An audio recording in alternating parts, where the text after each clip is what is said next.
Selamat datang kembali. Hari ini kita mau bedah tuntas ya materi yang Anda berikan. Jadi ini ada serangkaian potongan ayat Al-Quran. Nah, dari semua sumber ini ada 3 kata kunci yang kayaknya terus muncul dan saling nyambung. Sunnatullah, qadar, dan hisab. Misi kita hari ini, anggap aja kita lagi coba, merekonstruksi cara kerja ketiganya. Mencoba memahami sistem operasi alam semesta dan aturan main buat kita, manusia, berdasarkan petunjuk-petunjuk ini. Tepat sekali. Dan ini bukan sekedar 3 istilah teologis yang berdiri sendiri gitu. Justru yang paling menarik dari sumber-sumber ini adalah gimana ketiganya itu, membentuk sebuah arsitektur keadilan ilahi yang utuh. Arsitektur keadilan. Saya suka istilah itu. Iya kan? Jadi kita punya sunnatullah sebagai hukum universal yang konsisten. Terus ada qadar sebagai kerangka pelaksanaan yang terukur presisi untuk tiap individu. Dan puncaknya adalah hisab atau audit akhir. Nah, ketiganya ini saling mengunci. Saling mengunci ya? Betul. Kalau satu aja dicabut, seluruh sistemnya bisa terasa timpang atau bahkan sewenang-wenang. Oke. Mari kita mulai dari fondasinya, kalau gitu. Dari aturan main yang paling dasar, yaitu sunnatullah. Konsep ini kan sering kita dengar ya, tapi kadang artinya agak kabur. Dari sumber-sumber ini, sunnatullah itu digambarkan sebagai sesuatu yang mutlak, konsisten, dan tidak pernah berubah. Benar, itu karakteristik utamanya. Konsistensi. Sunnatullah ini, kalau kita lihat dari ayat-ayat yang Anda berikan, dia bekerja di 2 arena besar. 2 arena? Iya, pertama di arena alam semesta, hukum fisika, kosmos. Dan yang kedua, di arena sejarah manusia, hukum sosial. Keduanya sama-sama tunduk pada sebuah pola yang pasti. Coba kita lihat yang pertama dulu ya, hukum alam. Ada ayat yang indah banget di surah Yunus, ayat 5. Silakan. Ayatnya berbunyi, Huwaladzi ja'ala syamsa diya'an wal qamara nuron, wa qaddarahu manazila lita'lamu adadas sinina wal hisab. Yang artinya, kurang lebih, dialah yang menjadikan matahari bersinar dan bulan bercahaya. Dan dialah yang menetapkan tempat-tempat orbitnya, agar kamu mengetahui bilangan tahun dan perhitungan waktu. Kata kunci di sini adalah agar kamu mengetahui dan perhitungan. Wah, tunggu. Ini menarik. Jadi, ini bukan sekadar ayat tentang keindahan astronomi ya. Poinnya adalah keteraturan ini sengaja dibuat agar bisa diprediksi, bisa dihitung, supaya kita bisa bikin kalender, navigasi, gitu. Persis, tepat sekali. Justru itu intinya. Inilah manifestasi sunnatullah di level kosmik. Alam semesta ini bukan panggung sulap yang aturannya berubah-ubah tiap saat. Bukan. Dia beroperasi berdasarkan sebuah program yang pasti dan bisa dipelajari. Keteraturan inilah fondasi sains dan teknologi. Iya. Kebayang kalau gravitasi besok tiba-tiba libur. Kacau semua. Nah, itu dia. Konsistensi inilah sunnatullah dalam sains. Oke. Nah, ini dia bagian yang menurut saya luar biasa. Dari sumber-sumber ini, sepertinya aturan main yang konsisten dan penuh sebab akibat ini, itu nggak cuma berlaku buat planet dan bintang, tapi juga buat naik turunnya peradaban manusia. Jadi ada semacam fisika sosial yang polanya bisa kita pelajari dari sejarah. Benar begitu? Anda menangkap esensinya dengan sempurna. Itulah yang sering disebut sunnatul awalin. Sunnatul awalin. Ya, atau ketetapan bagi orang-orang terdahulu. Ini aspek sosio-religius dari sunnatullah. Al-Quran secara eksplisit meminta kita jadi pengamat sejarah, jadi sosiolog. Coba perhatikan perintah dalam surah Al-An'am ayat 11. Qul siru fil ardi thumma unzuru kaifa kana aqibatul mukadzibin. Katakanlah, jelajahilah bumi, kemudian perhatikanlah bagaimana kesudahan orang-orang yang mendustakan itu. Jadi ini bukan anjuran buat jalan-jalan atau wisata sejarah biasa ya. Ini perintah untuk melakukan riset lapangan, cari pola, cari benang merah dari kehancuran peradaban masa lalu. Polanya apa? Polanya adalah sebab akibat. Ayat ini menunjuk pada satu sebab spesifik, mendustakan kebenaran. Itu bisa diartikan sebagai arogansi, kedoliman, penolakan terhadap nilai-nilai fundamental. Akibatnya, secara konsisten adalah kehancuran. Akibah. Dan ini bukan kutukan magis yang turun tiba-tiba, tapi konsekuensi logis dari tindakan kolektif mereka. Mekanisme perubahannya dijelaskan di ayat yang sangat terkenal, yang sering dikutip banyak orang. Saya tahu yang ini. Surah Ar-Ra'd ayat 11. Ayat andalan para motivator dan politisi. Betul sekali. Ayatnya berbunyi, Innallaha la yughayyiru ma biqaumin hatta yughayyiru ma bi anfusihim. Sesungguhnya Allah tidak akan mengubah keadaan suatu kaum sebelum mereka mengubah keadaan diri mereka sendiri. Nah, dalam konteks kita, ayat ini bukan cuma slogan motivasi, ini penjelasan tentang hukum perubahan sosial. Yang levelnya setara dengan hukum gravitasi tadi ya. Bisa dibilang begitu. Jadi ini menempatkan agensi tanggung jawab sepenuhnya di tangan manusia itu sendiri. Nasib sebuah bangsa, maju atau mundurnya itu produk dari apa yang ada di dalam diri mereka secara kolektif. Sikapnya, nilainya, cara berpikirnya. Gitu. Tepat. Dari sudut pandang psikologis, ini penegasan tentang agensi dan tanggung jawab. Nasib masyarakat itu bukan sesuatu yang acak. Ia adalah hasil kumulatif dari pilihan-pilihan internal. Inilah sunatullah di ranah sosial. Hukum yang pasti, konsisten, dan berpusat pada sebab akibat. Oke. Jadi aturannya jelas dan berlaku untuk semua, baik di alam maupun dalam sejarah. Tapi, ini langsung muncul pertanyaan baru di benak saya. Aturan mainnya mungkin sama untuk semua, tapi kan pemainnya beda-beda. Saya dan Anda kapasitasnya beda, lahir di kondisi beda, kesempatannya beda. Gimana hukum universal yang sama bisa berlaku adil buat semua orang yang kondisinya unik? Nah, disinilah konsep qadar masuk kan? Pertanyaan yang sangat krusial. Dan, disitulah qadar memainkan perannya.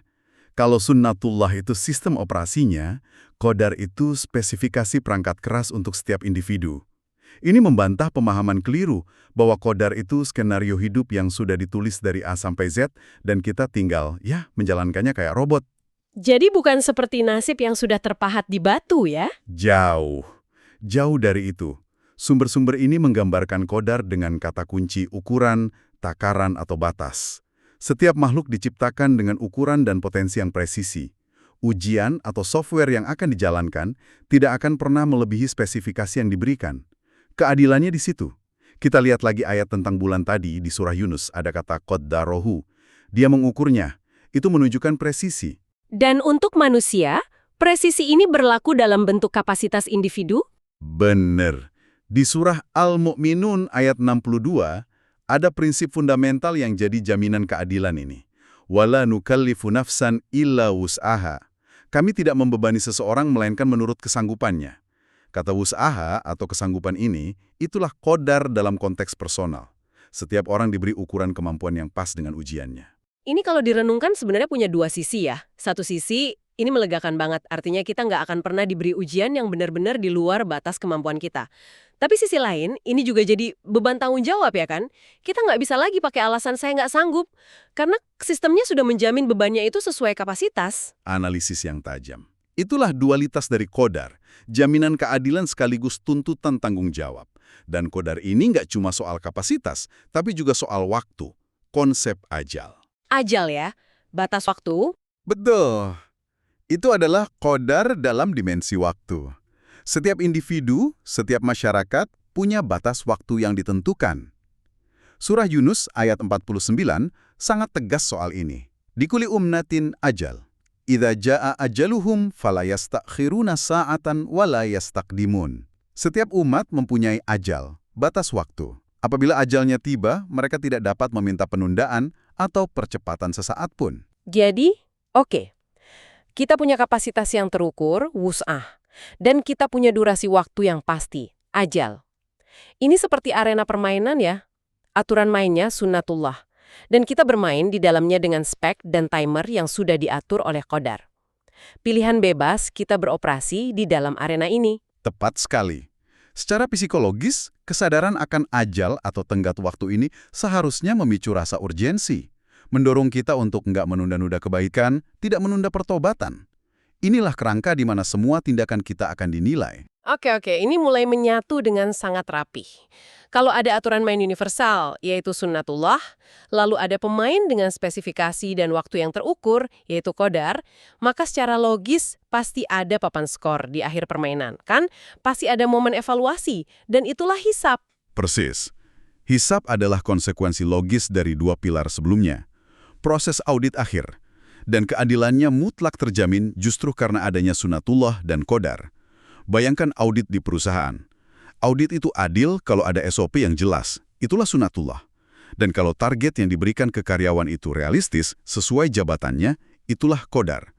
Tanpa keduanya, audit cuma jadi ajang cari-cari kesalahan. Dan Al-Quran secara eksplisit menjamin keadilan audit ini. Ada di surah Ghafir ayat 17. Ya, ayat itu menegaskan prinsip ini dengan sangat kuat. Al-yawma tujza kullu nafsin bima kasabat, la zulmal yawm, innallaha sari'ul hisab. Pada hari ini setiap jiwa diberi balasan sesuai dengan apa yang telah dikerjakannya. Tidak ada kezaliman pada hari ini. Sungguh Allah sangat cepat perhitungannya. Frasa kuncinya la zulma, tidak ada kezaliman. Kenapa? Karena setiap orang diadili berdasarkan bima kasabat, apa yang telah dikerjakannya. Paham. Yang menarik juga proses auditnya digambarkan sangat detail dan berbasis bukti, bukan berdasarkan asumsi. Ada semacam pencatatan yang sempurna. Benar. Ini aspek hukum dan syariat dari hisab. Prosesnya harus objektif. Buktinya tak terbantahkan. Ini bukan pengadilan yang subjektif. Coba perhatikan surah Al-Jathiyah, ayat 29. Hadza kitabuna yantiqu 'alaikum bil haqq. Inna kunna nastansikhu ma kuntum ta'malun. Inilah kitab kami, catatan kami, yang menuturkan kepada kamu dengan sebenar-benarnya. Sesungguhnya kami telah menyuruh mencatat apa yang telah kamu kerjakan. Wow, jadi konsep kitab amal ini bukan cuma soal Tuhan Maha Melihat ya. Ini lebih ke landasan hukum untuk sebuah proses audit yang 100% objektif. Catatannya ada, lengkap, dan menuturkan dengan sebenar-benarnya. Jadi nggak bisa ada perdebatan subjektif kayak, seingat saya, niat saya baik, datanya ada. Tepat. Ini memastikan objektivitas total.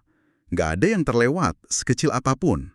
Dan ini bermuara pada prinsip puncak dalam hukum, akuntabilitas individu. Dipertegas lagi di surah Al-An'am ayat 164. Wala taksibu kullu nafsin illa 'alaiha, wala taziru waziratun wizra ukhra. Dan setiap orang berbuat dosa untuk dirinya sendiri, dan seseorang tidak akan memikul dosa orang lain. Ini prinsip akuntabilitas individu yang paling ultimate. Di pengadilan akhir, nggak ada istilah lempar tanggung jawab. Nggak bisa menyalahkan sistem, orang tua, atau lingkungan, laporannya personal. Betul. Jadi kalau kita rangkai semuanya, ini bukan 3 doktrin terpisah ya. Ini satu kesatuan sistem yang sangat logis, sangat elegan. Allah menetapkan sunatullah sebagai undang-undang universal. Lalu manusia ditempatkan dalam sistem itu dengan qadar, yaitu kapasitas dan masa jabatan yang terukur. Dan semua pilihan kita dalam kerangka itu diaudit secara adil lewat hisab. Semuanya saling mengunci. Tepat sekali. Tanpa sunatullah yang pasti, hisab bakal kerasa sewenang-wenang. Tanpa qadar yang terukur, hisab jadi tidak adil. Dan tanpa hisab, ya aturan main dan kapasitas individu jadi kehilangan makna akuntabilitasnya. Ini sebuah sistem keadilan yang komprehensif, dari awal sampai akhir. Ini meninggalkan kita dengan sebuah pemikiran penutup yang bukan cuma filosofis, tapi sangat praktis untuk kehidupan kita sehari-hari. Benar. Kalau kita kembali ke ayat tadi, perintah untuk berjalan di muka bumi dan melihat, itu bukan sekedar pelajaran sejarah yang pasif. Itu ajakan untuk melakukan audit diri secara proaktif, di sini dan saat ini.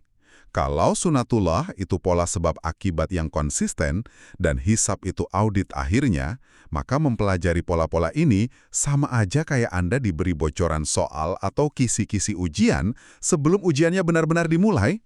Sebuah kesempatan untuk melihat contoh soal dan kunci jawabannya sebelum kita harus mengisi lembar jawaban kita sendiri. Persis.